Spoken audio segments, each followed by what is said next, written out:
Um, Hopefully my warrior will be able to heal up quite a bit. I'm going to destroy those barbarians.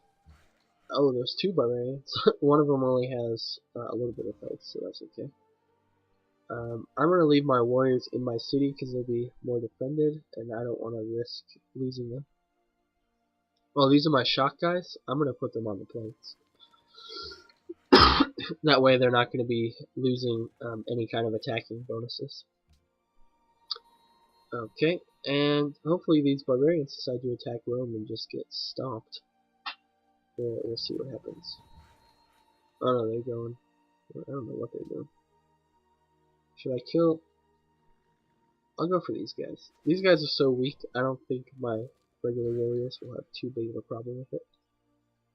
I'm going to start building a mine on that, because my worker can't do much. Oh, I'm going to get a pretty good victory there. Oh, and as you can see, I am getting a shock bonus. So, because I'm attacking from open terrain, or as I'm attacking to open terrain, I don't know. But I'm getting 20% bonus from that, so it was a good victory for me there. Actually, we just traded, so that's not that great. So let's use my warrior to take out those brutes. Should be able to wipe them out pretty easily.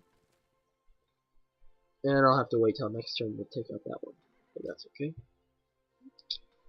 So I'm doing a pretty good job defending, even though I'm getting attacked from like every direction here. And it's the ability of the city to attack that's making it a lot easier for me. I'm going to go ahead and attack here. It says I have a good chance at victory, so I'm going to go ahead and try it.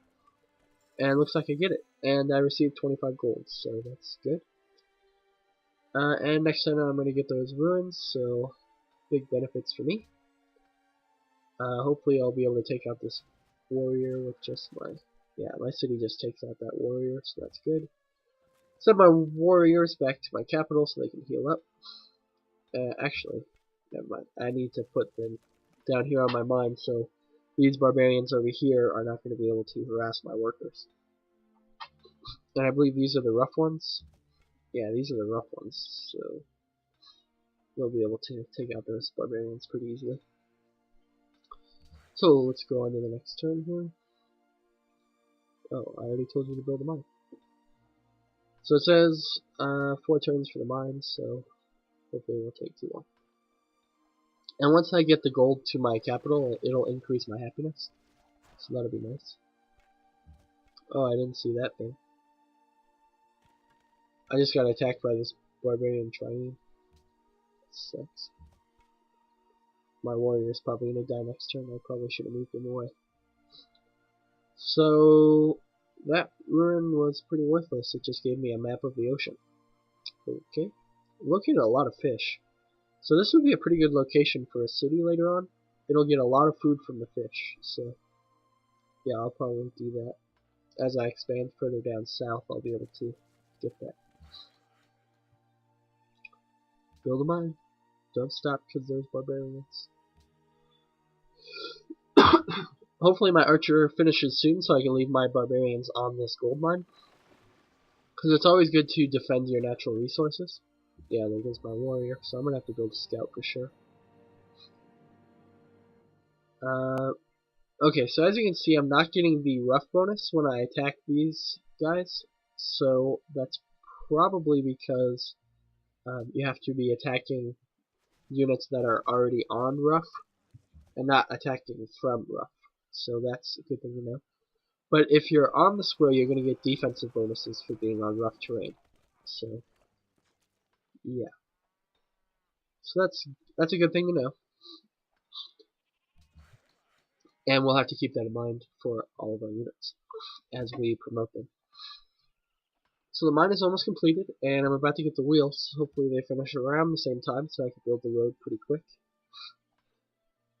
And as I start building the roads, I'll tell you a little bit about how the roads affect your civilization, because they are very beneficial. So you want to build roads, but you do want to be careful because of what I'm going to tell you. So I'm kind of missing that warrior right now. I'm not doing a very good job scouting around. because I'm losing my units to barbarians, and it seems like the barbarians are pretty. I don't know. There seems to be a lot of them. So I'm going to go ahead and let my workers sleep there. I'm going to have my warrior move back over to the mine, and the reason is because of a new thing they implemented in Civilization 5. Is military units, take up one space completely. You cannot stack military units on top of each other. Now, the reason they did this is probably to make it more strategic as far as the battles go. Because in the previous versions of Civilization, you could just mass up units, stack them all on top of each other, and go attack. Which is good, except for in Civilization 2, if you lost the unit that was defending, you'd lose all the units, unless they were in a fortress. But in Civilization 5, they took that out and they made it more strategic. And they did so by adding range to units. So, an archer with a range of 2 can attack units that are 2 tiles away, up to 2 tiles away. So he has this attack radius all around the city. So any unit that the city can attack, the archer can attack as well. So that's going to be important to know. And it makes it a lot more interesting as far as the battles go. So you'll need to think more strategically when you're going to attack and stuff like that.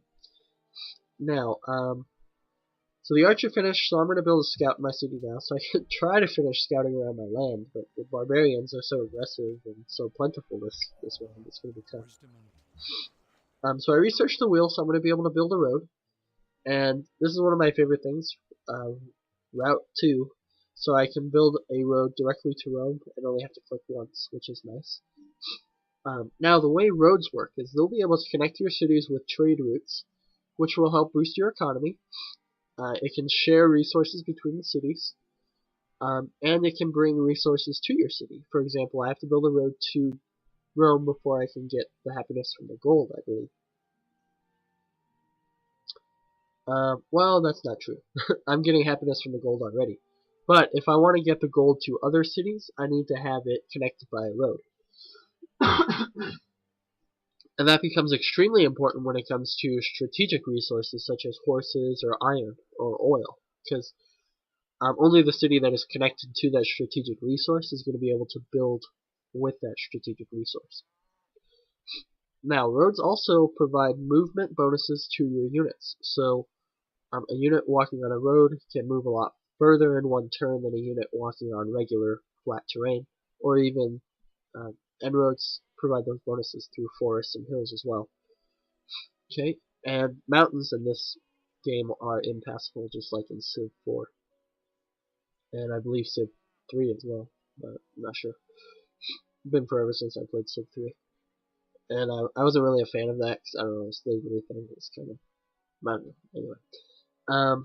Yeah, but on the downside, roads do cost upkeep. So, if you build too many roads, you're going to put a big hamper on your economy. So you should build your roads in the most efficient way possible. So if I build a road from this goal to Rome, then I should use that road to complete the road to my next city. So that way I'm limiting the number of roads that I'm using.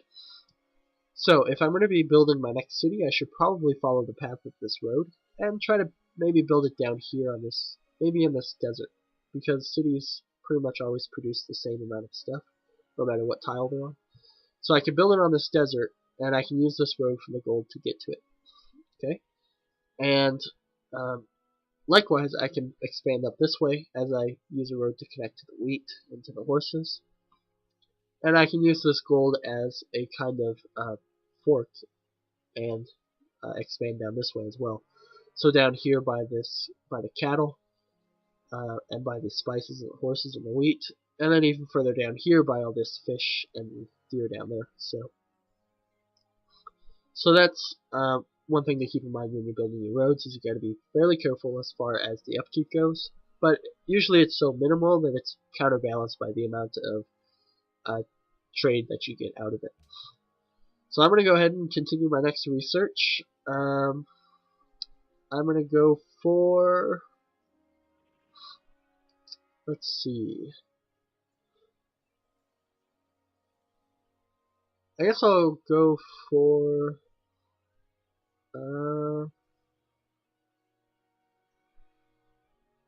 writing sounds good. Nothing else really seems important. Well, I could have gone for calendar so I can use these spices, but I guess I can do that next. I think spices increase happiness as well, but yeah, I'll research calendar next, and that way I can do that. Yeah.